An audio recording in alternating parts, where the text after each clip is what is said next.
Just in rewind here, but probably looking at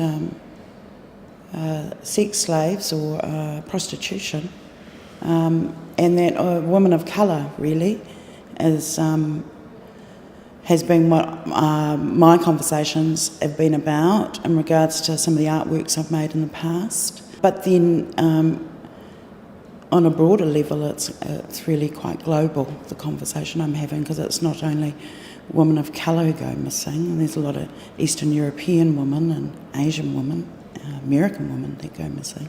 In Australia, with Aboriginal women going missing, that was probably the first time that I heard this term blackbirding.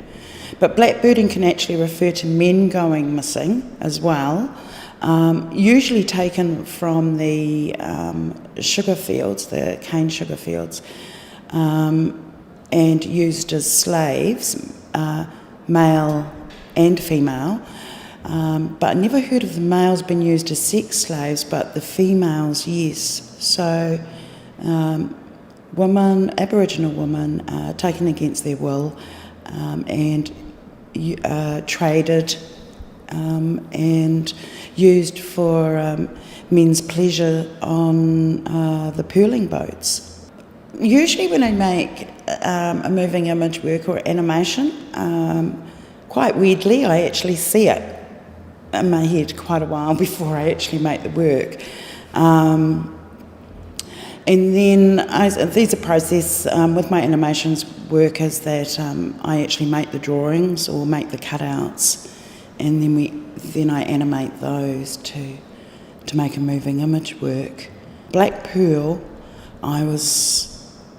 the video work Black Pearl, I was really drawn to the stories, and for studio practice I was really wanting to draw, so basically back to life drawing and drawing the body, and then actually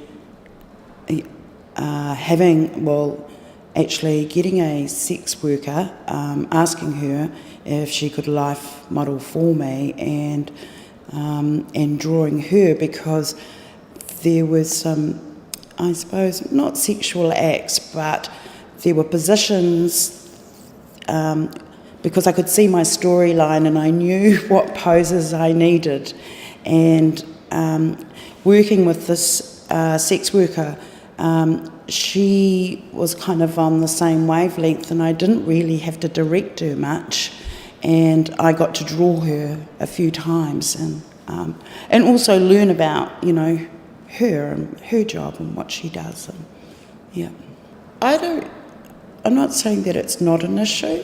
I think it's always been around. I think with the development of technical media, especially the internet, and I have read a lot way back about how the advancements in the internet actually been driven by the pornography industry. And I think, if anything, it's far more readily available than when 20 years ago. And it also gives people the option of actually producing their own pornographic films and releasing them.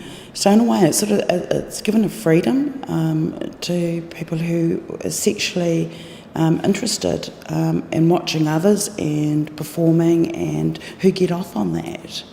I think we just need to draw the line when it comes to sexual abuse. I couldn't watch a snuff movie, that's for sure, because that image would be in my head for days and days and days, and I could never get rid of it.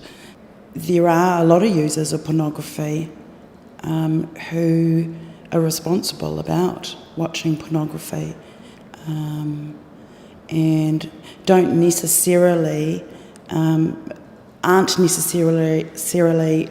treat women, suppress them or oppress them. I think there's more of a climate around acceptance, because the advertising industry it shows us images all the time that would have been deemed pornographic not long ago. I've actually been on sites where it's live porn, where you sort of like got your cameras on your laptops and it's kind of back and forward, It's that instant if you want it that way, and I suppose for some lifestyles it does suit that. I suppose getting back to the feminist thing is that it's quite funny you talk about choice and people, choose to be in the sex industry, but I think if you're a woman and you choose to do that, that's fine with me. I don't have any problem with that, and I don't think that society should have a problem with that. What we should have a problem with is whether that woman has actually been abused in some way, like any other job.